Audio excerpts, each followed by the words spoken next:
कि एक बार पांडवों ने अश्वमेध, एक बार आवर्त महोत्सव रखा और एक यज्ञ रखा। उस यज्ञ का नियम था, पहले जो यज्ञ होते थे उन यज्ञ का नियम था, यज्ञ में घंटा लगता था। वो यज्ञ की जैसी पूर्णाहुति होती थी तो यज्ञ का घंटा अपने आप बज जाता था, अपने आप बजता था, उसे बजाता कोई नहीं था, अपने आप बजता। आज यज्ञ का घंटा नहीं बजा तो युधिष्ठिर ने पंडितों से पूछा, ब्राह्मणों आपने यज्ञ करवाया पर ये यज्ञ का घंटा नहीं बजा।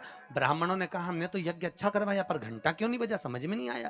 तब इतने में ब्राह्मणों में से एक ब्राह्मण यज्ञाचार्य ने कहा, मुझे लगता है यज्ञ दो तरह का होता है, एक यज्ञ जो अग्नि में सांकल्य दी जाती है तो अग्नि देवता प्रसन्न होते हैं, और दूसरा यज्ञ वो कि भंडारा किया जाए और लोगों के मुंह में भोजन दिया जाए, वो यज्ञ भी प्रबल होता है। महाराज हमको लगता है यहां दोनों यज्ञ हुए, एक यज्ञ आहुतियों का, एक यज्ञ भंडारे का। मुझे लगता है भंडारे में कोई भूखा रह गया है, कोई भूखा है। अब वो भूखे व्यक्ति को ढूंढो। पांडव गए और पांडव जाकर जरा पता करो कि भूखा कौन है अपने नगर में, यज्ञ का घंटा बजेगा। जाकर देखा तो एक कुटिया में एक संत बैठे हुए थे। बाबा आपने भोजन किया है? नहीं। आपने भोजन नहीं किया? नहीं। क्यों नहीं किया? मैं काय को भोजन करूं, भंडारा हो रहा, चलो भोजन करो। नहीं नहीं मैं नहीं करता। भंडारे में भोजन नहीं करोगे? नहीं। क्यों नहीं करोगे? मैं उसके घर में भोजन करता हूं जो मेरे को 108 अश्वमेध यज्ञ का पुण्य देता है। पांडव मेरे को 108 अश्वमेध यज्ञ का पुण्य दे दे, मैं उनके यहाँ भोजन कर लूंगा।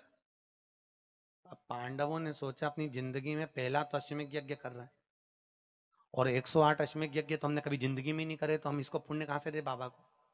पांडव चले गए। द्रौपदी ने पूछा कोई मिला?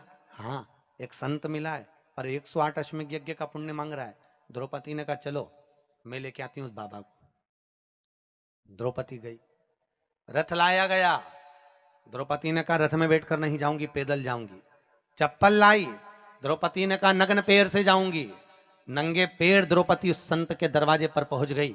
बाबा चलो हमारे यहाँ यज्ञ हुआ है, भंडारे का भोजन करना। बाबा कहते हैं द्रौपदी तुझे मालूम नहीं, मुझे 108 अश्वमेध यज्ञ का पुण्य दे दे, मैं तेरे यहाँ भोजन कर लूंगा। द्रौपदी ने कहा लो बाबा संकल्प छोड़ती हूँ और 108 अश्वमेध यज्ञ का पुण्य तुमको देती हूँ।